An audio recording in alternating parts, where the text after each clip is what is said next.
para todas y todos ustedes en esta que es una rueda, que es la última respecto a las sesiones de la Junta de Coordinación Política, porque es la última que hoy tuvimos para este periodo.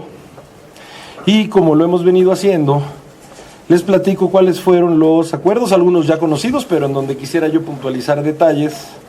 Hermano mío, acompáñame, que me acompañe el querido diputado don Guillermo Huerta del Partido Acción Nacional, algunos de los que ya se han referido, pero en donde quiero detallar de lo que han sido los acuerdos que se han tomado en la Junta de Coordinación Política para estas dos sesiones, la de ayer y la de hoy. La de ayer, como evidentemente todos lo sabemos, uno de los principalísimos temas fue el que ha sido un multireferido tema aquí con ustedes en estas ruedas, en relación a la reforma al artículo 123 constitucional, mejor conocida como las 40 horas laborales. Como ustedes, estoy seguro, ya saben, ayer nosotros como pleno de la Cámara de Diputadas y Diputados votamos un acuerdo propuesto por la Junta de Coordinación Política, en donde lo que estamos haciendo es invitar a la conformación de una mesa de trabajo que habrá de ser el próximo lunes cuando se inaugure, en donde vamos a invitar ahora a más sectores, particularmente el del gobierno federal, ejecutivo,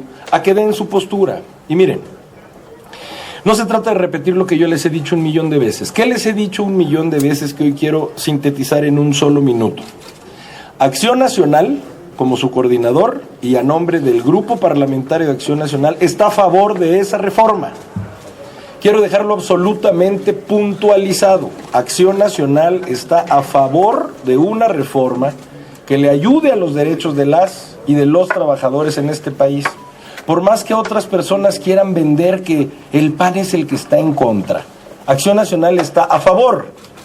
Nada más que, como lo hemos dicho 1,000,000 de veces, el PAN está también a favor de cuidar a todas las personas, patrones, patronas, empleadores, por mejor así decirlo, a las que les cuesta mucho trabajo, por no ser una empresa transnacional, otorgar un empleo o 2 empleos. Por eso en el PAN hemos propuesto que se hagan las modificaciones que se ocupen, considerando que no todos los empleadores en este país son empresotas transnacionales, para que lleguemos a un punto medio. Eso algunos lo han querido, sobre todo supongo la autora de esta iniciativa, venderlo como que el PAN está en contra. Y nosotros, con toda humildad y con todo respeto, lo que le decimos es: los primeros que se tienen que poner de acuerdo son ellos, el oficialismo, porque aquí hay mucha presión para que salga esta iniciativa, pero todos aquí sabemos que el viernes pasado el titular del Poder Ejecutivo fue el que dijo en su mañanera que se tiene que ampliar la mesa de discusión. Bueno, pues entonces, cuando ellos, el oficialismo, el gobierno y sus grupos parlamentarios que aquí hacen mayoría se pongan de acuerdo, pues estamos listos en la oposición para avanzar con este tema. Insistiendo, nosotros estaríamos a favor en un esquema de gradualidad y de apoyo al empleo, porque nosotros preferimos que haya empleos en lugar de que una reforma disminuya los empleos. Creemos que es la opinión también de todos los trabajadores y de todas las trabajadoras. Muy bien. El segundo tema que tratamos desde ayer en la Junta de Coordinación Política es el primero que se habrá de tratar el día de hoy en una sesión extraordinaria, en donde esta Cámara de Diputadas y de Diputados nos habremos de erigir en un jurado de procedencia con respecto al potencial, al desafuero o no del ciudadano Uriel Carmona, hoy fiscal del estado de Morelos. Aquí nosotros lo que les queremos decir es: nuestro representante, el PAN, tiene silla en la sección instructora, el diputado Elías Lisha. Nuestra decisión fue un voto en abstención que responde a causas absolutamente jurídicas. No vamos a ver, es la instrucción de nuestra dirigencia partidista, no vamos a ver este tema desde un punto de vista político, sino estrictamente jurídico. La votación que tuvimos como PAN con nuestro representante en la sección instructora fue de abstención. Ese es exactamente el voto que tendremos en el Pleno como abstención, porque si bien consideramos que todo esto es un proceso que llega, pues, de un proceso que consideramos tardado, desactualizado, y en donde consideramos que no necesariamente se actualizan todas las hipótesis, tampoco el PAN va a ser obstáculo para que se proceda, si es que tiene un voto mayoritario este desafuero, y que sea la autoridad judicial la que tenga que resolver. Miren, aquí solamente hacer un comentario. El desafuero lo único que hace, lo que dice la Constitución política es que si tú estás en el supuesto de ser un servidor que cuenta con fuero, significa, si me compran esta analogía, que se le pone una pausa al tiempo. Todos los delitos tienen un periodo de prescripción, casi todos los delitos. Bueno, cuando alguien es legislador, para poner un ejemplo, o cuando alguien es fiscal, por poner otro ejemplo, no corre el tiempo de prescripción. Se pone una pausa en cuanto llegas a este momento de tu función pública, que en el momento de dejar de tener ese cargo, se le vuelve a poner play, por así decirlo.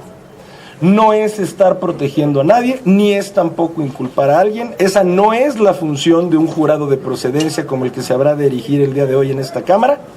La función de determinar la inocencia o culpabilidad de alguien siempre es del Poder Judicial. Y ese es el proceso que se habrá de seguir. No sabemos cuál va a ser el sentido de la votación. Suponemos que el de la mayoría es a favor, pero todavía estamos en espera de saber cuál habrá de ser la votación de los demás grupos parlamentarios. Tercero, otro tema importantísimo.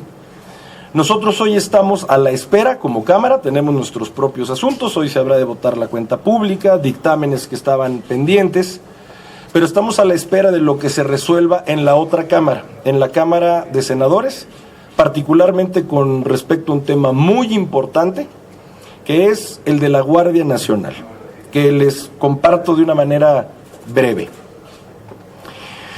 A ver, derivado de una sentencia que dictara la Suprema Corte de Justicia en abril de este año, con respecto a una ley secundaria que decía, y que por cierto pasó solamente con los votos de la mayoría, y que obviamente tuvo los votos de la oposición en contra, y que recurrimos la oposición en acción de inconstitucionalidad ante la Suprema Corte de Justicia.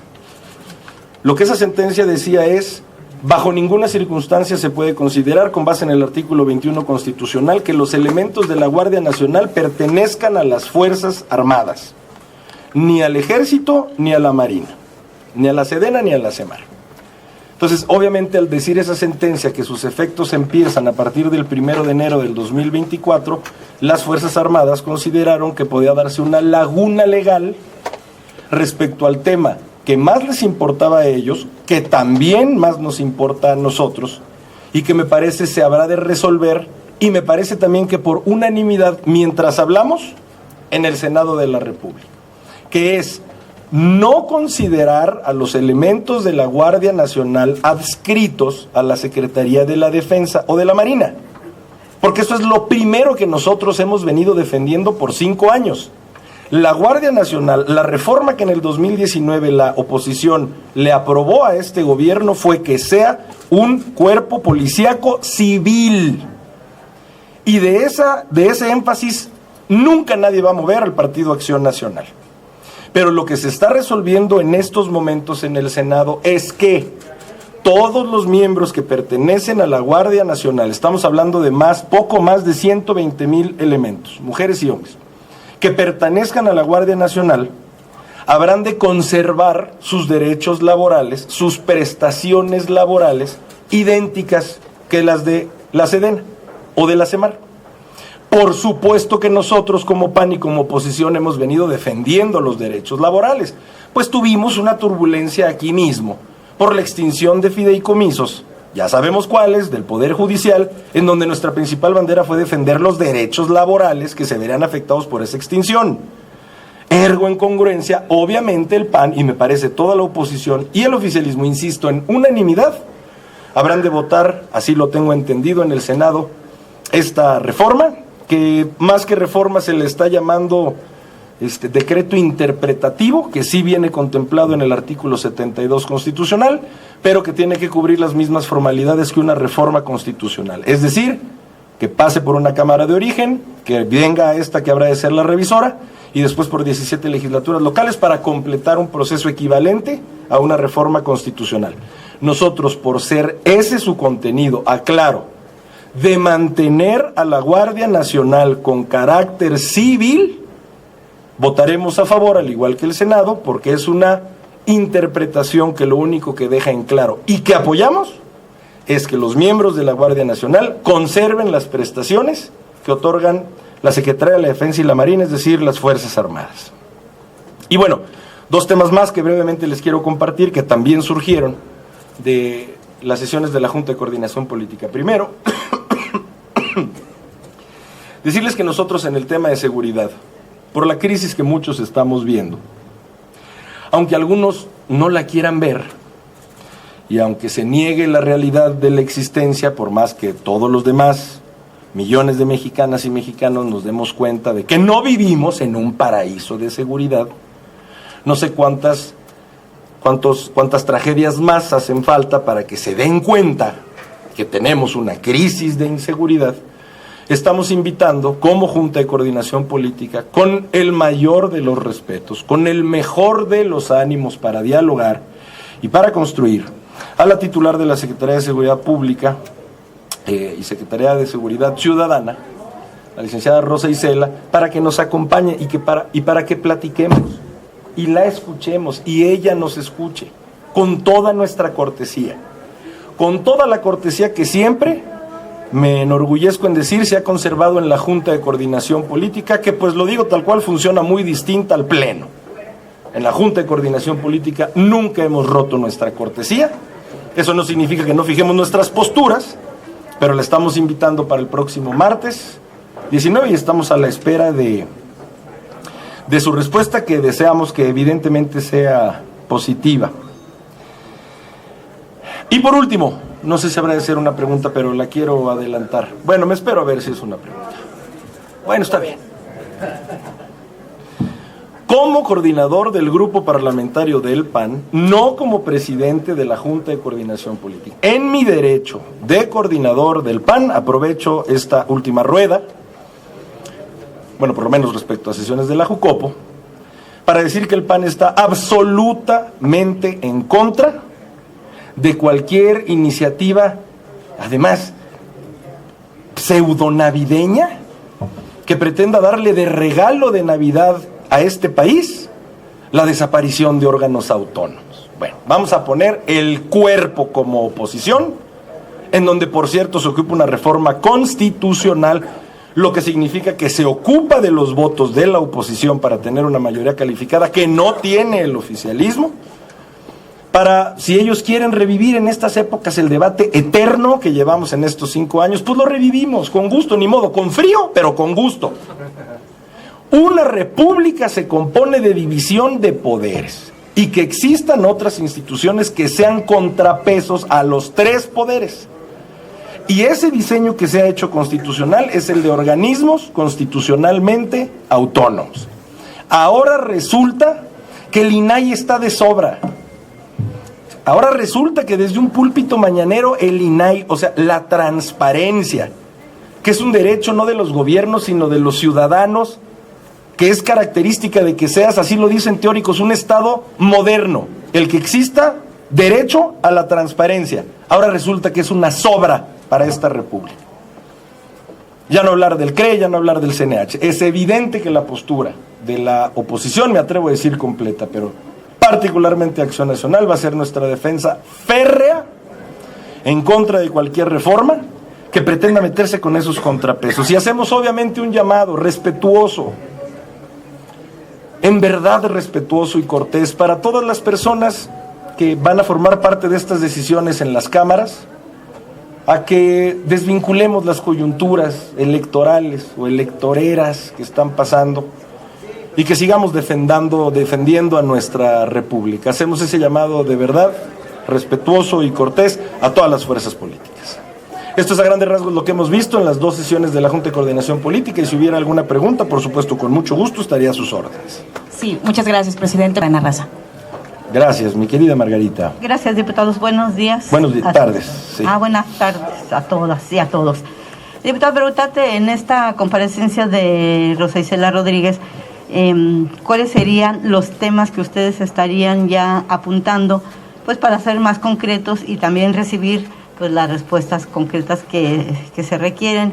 En cuanto a la Guardia Nacional, pues si es civil, si está militarizada o no dan resultados. Vemos todo lo que está pasando ahorita en el Estado de México, en Michoacán, en Tamaulipas. ¿Para qué quieren tanta policía si no dan una? Esa sería... Conste que lo dijo Margarita. Bueno, y la segunda... No es cierto, no tan así, no voy a responder tan así, perdón. No, está bien. La segunda sería saber qué van a... En este caso, lo del fiscal. ¿Ustedes irían también, ya no en abstención, sino el voto en contra por tratarse de un problema que no se está viendo desde el punto de vista jurídico, sino de una venganza política? Gracias. Gracias.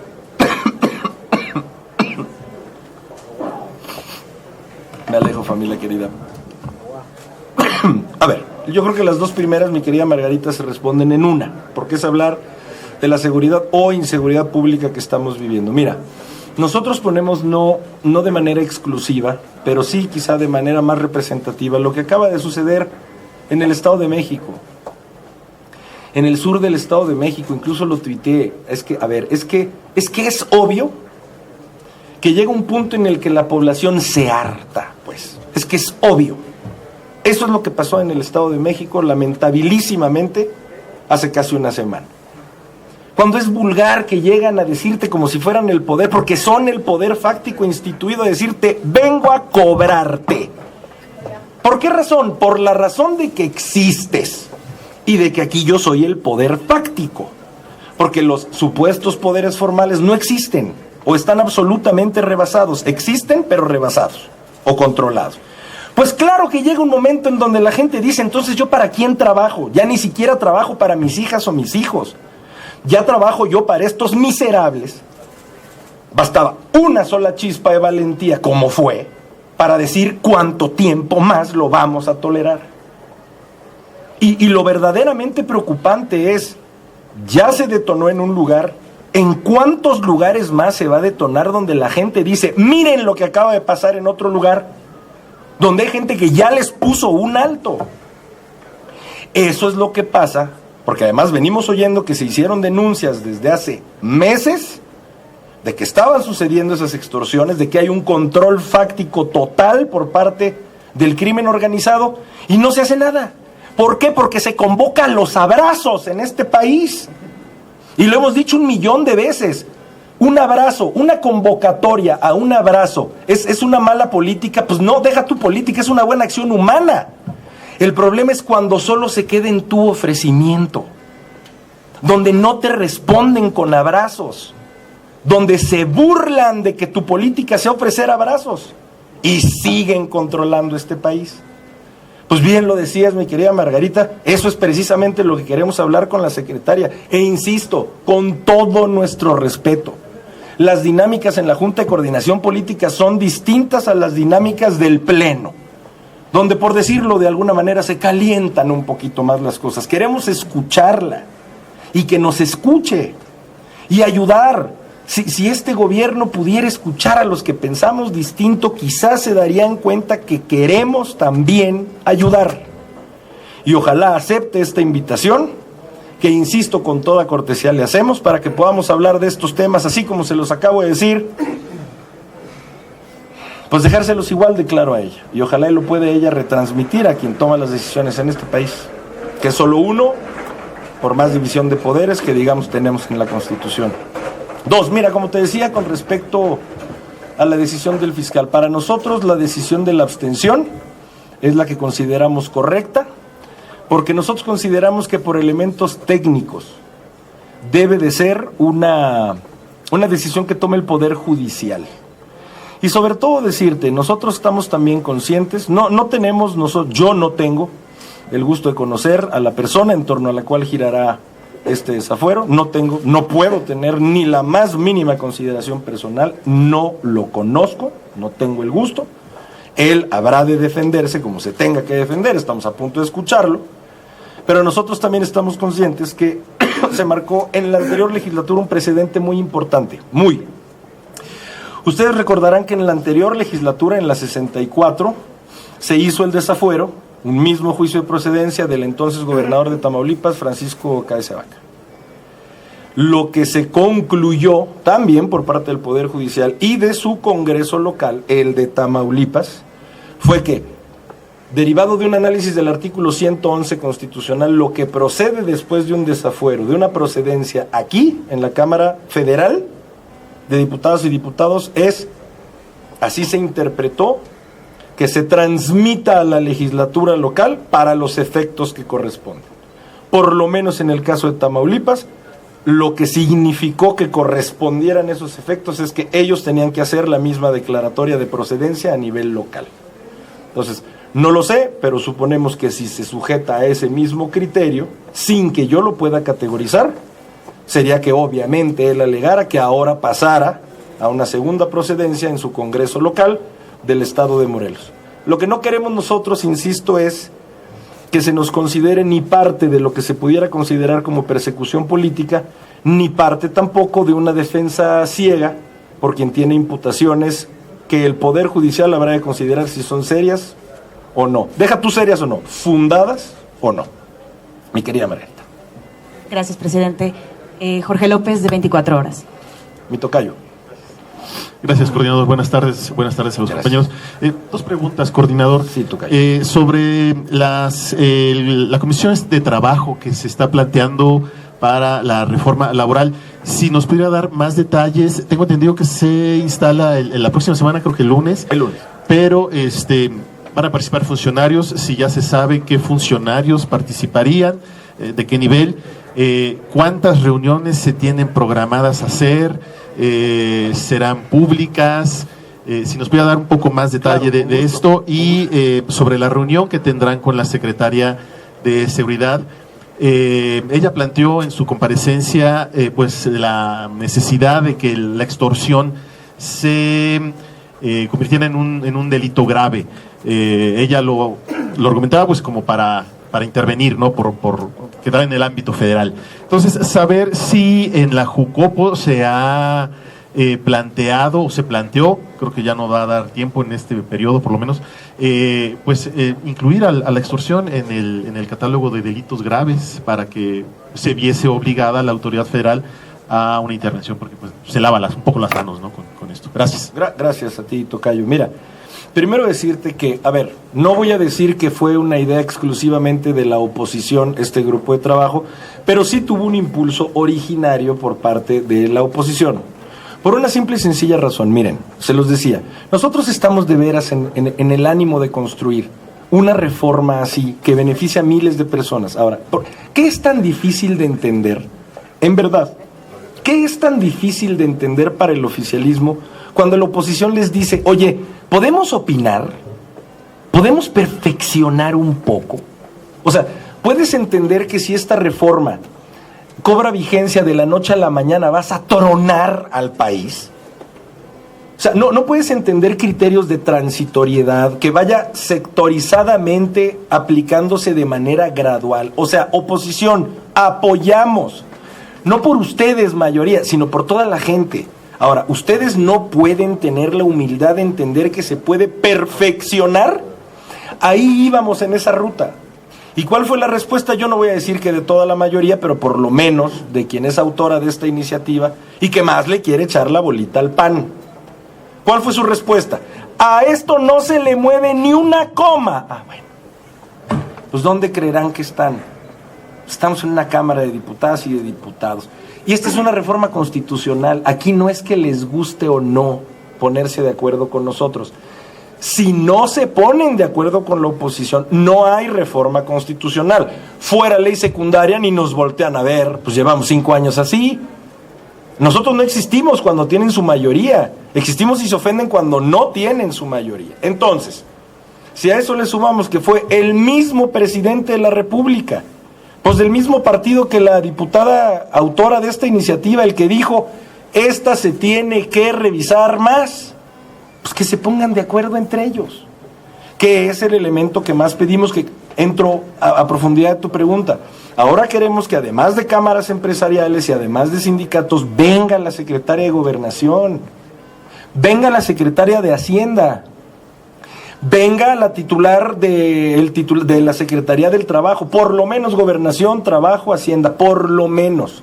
Y que también escuchamos cuál es la versión del gobierno, porque qué fácil es de echársela a la oposición. Vamos a ver qué opina el gobierno con respecto a esta iniciativa, y que, pues insisto, la legisladora autora pues escuche lo que tiene que decir su gobierno, el de todos pues, pero el de su expresión política.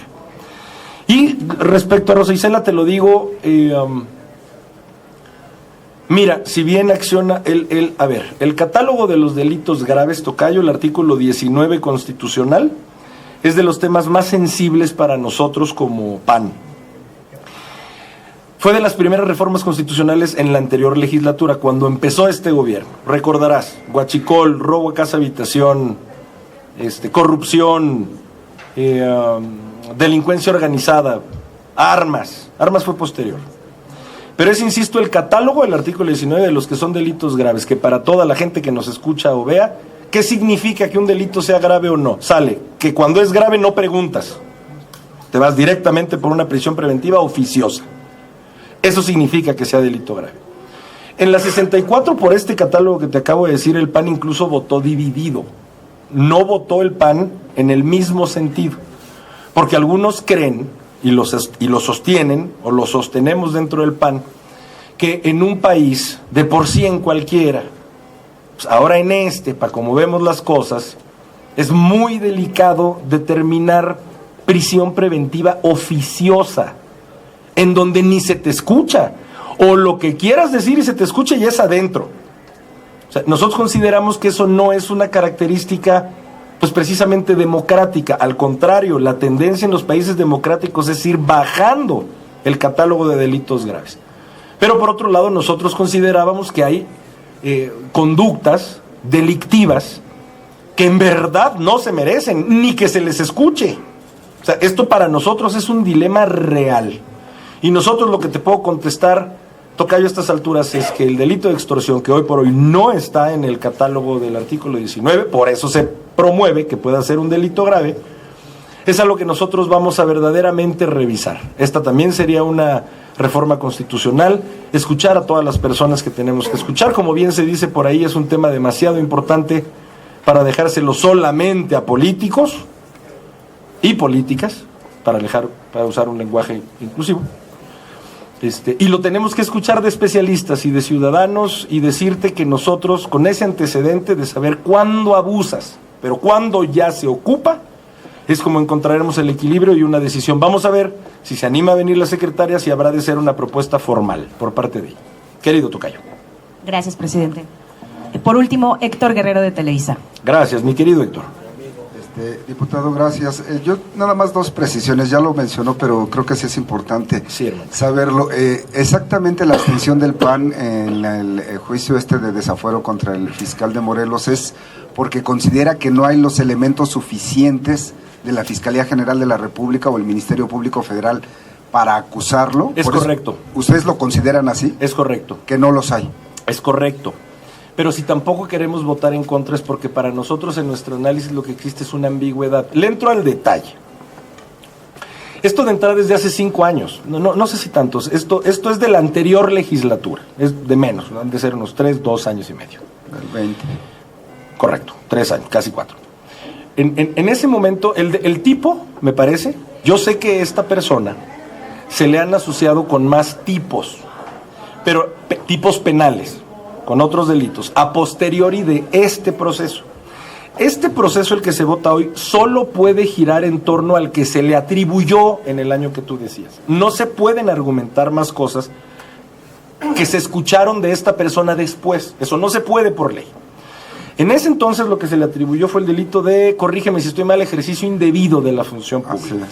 En donde me parece que la hiperespecialización es que no cumplió con reglas de control, con requisitos, con exámenes de control de confianza para poder ser el titular de la Fiscalía. Nada más que a lo que nosotros nos queda duda es si al titular de la Fiscalía la ley lo obliga a cumplir con esos requisitos, porque por más irónico que suene, no es explícita la ley. Por eso nosotros queremos que quien se hiperespecializa en determinar un análisis hermenéutico de la ley y sobre todo una inocencia o una culpabilidad es el único que debe de hacerlo, es el Poder Judicial de la Federación. Nosotros, complementándolo con un criterio que es político, hermano mío, mi querido Héctor, pues que es político, también sabemos que aquí una procedencia, un desafuero, como se llama, pasa por una mayoría simple. Aquí la llamamos mayoría absoluta, para que se entienda, la mitad más uno, que es una mayoría que tiene el oficialismo, y que nosotros presuponemos, por ver cuál fue el sentido de los votos en la sección instructora, que ya lo tienen. Lo que nosotros tampoco queremos contribuir, ni por un centímetro de narrativa, es a que abonamos a la posibilidad de una persecución política, pero menos a que en el PAN podemos defender lo que son señalamientos, pues insisto, graves. Tenemos que ver si tienen o no sustento, y eso lo tiene que resolver el Poder Judicial. Ahora, en el caso de concretarse este desafuero, como usted prevé, se pasaría al Congreso local, como bien citó ya el antecedente del exgobernador de Tamaulipas. ¿Es quien tiene la última palabra en su opinión, el Congreso de Morelos, para ver si es procedente o no el fuero, como hoy lo declaró Uriel Carmona? Lamentablemente, al ser una laguna, se queda en un, así como me lo estás preguntando, en un criterio de apreciación. En mi apreciación personal, si ya se marcó un precedente para un caso pues, relativamente idéntico, para algo existen los precedentes. Porque los precedentes que se componen, primero en tesis, bueno, ya es distinto, ahora en precedentes aislados, después en tesis, después en jurisprudencia, luego se convierten en ley, precisamente porque tienen una secuencia en el tiempo. Así es que yo te diría que por criterio jurídico, más allá de este personaje, si ese ya fue el criterio que se aplicó para otro caso, me parece debiera de serlo para este y ya para cualquier otro. Ya por último, en el caso de la Guardia Nacional, lo que trae hoy del Senado, bueno, la resolución de la Corte de abril era para que cambiara el mando, regresara el mando operativo de la Sedena Seguridad, no una reforma administrativa sobre los rangos y prestaciones de los militares que integran la Guardia Nacional. Magnífica pregunta, porque ¿cuál fue nuestra deducción lógica? A ver, ¿qué es lo que decían las Fuerzas Armadas? A ver, si tú, Suprema Corte, me estás diciendo que tengo hasta el 1 de enero para que los 120,000 y que van creciendo, que habrán de acabar este sexenio con 160,000 según estimación de ellos. Si los hoy 120,000 elementos de la Guardia Nacional les tengo que preguntar qué prefieren, si se quedan en la Guardia Nacional o si se regresan a la Sedena o a la Semar, porque es lo que me está mandatando la Suprema Corte, nuestra deducción lógica es que la preocupación de las Fuerzas Armadas era que se iba a vaciar la Guardia Nacional. Porque cualquier persona en su sano juicio y con toda lógica y con toda razón iba a decir, si la Guardia Nacional me da este nivel de prestaciones y la Sedena me da este nivel de prestaciones, gracias. Pues es obvio que todo el mundo iba a preferir regresarse a la Sedena o a la Semar por el nivel de prestaciones. Por eso sí consideramos que fue una decisión salomónica, así como lo decimos cuando no coincidimos, también lo decimos cuando sí, porque además no sé si en este momento ya se votó en el Senado, muy probablemente sí, o están a punto de votarlo, sé que va a ser un voto unánime, hasta donde yo tengo entendido. ¿Por qué? Porque lo que ahorita se va a votar en el Senado, que nos van a mandar para acá, es decir, te quedas en la Guardia Nacional, no te regresas a la Sedena ni a la Semar, ergo, sigue manteniendo, según el 21 constitucional, la Guardia un carácter civil, pero te homologo tus prestaciones.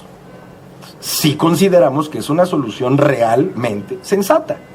Y por eso nos vamos a favor, me parece que de manera unánime. Entonces, aunque te quedes en la Guardia, yo te voy a homologar tus prestaciones, y eso es lo que nosotros estamos defendiendo. Insisto, no estamos revirando ni de chiste, ni por aproximación, en que la Guardia Nacional conserve un carácter civil. Pero estamos defendiendo lo que creemos es justo, que son derechos laborales y derechos de escalafón para 120,000 personas, que no es justo que lo pierdan. Toda nuestra solidaridad con las mujeres y los hombres que conforman tanto las Fuerzas Armadas como la Guardia Nacional, porque se la rifan. Habrá excepciones, pero como instituciones se la rifan por este país. Y por eso nosotros vamos a votar a favor de esta reforma. Mi querido Héctor, gracias. Aprovecho para desearles muy feliz Navidad y próspero Año Nuevo. Querida familia, que tengan bonita Navidad. Está confirmado que venga la Secretaria de Seguridad. No, apenas la estamos convocando, sí estamos haciendo una propuesta como Jucopo, es acuerdo de la Jucopo, para que se reúna con los miembros de la Jucopo el próximo martes. Ya le hicimos la invitación oficial, hay muchos temas que queremos hablar y preguntar, y estamos a la espera de su respuesta. Ahorita entro a la... Gracias. Muchísimas gracias. Gracias, bonita.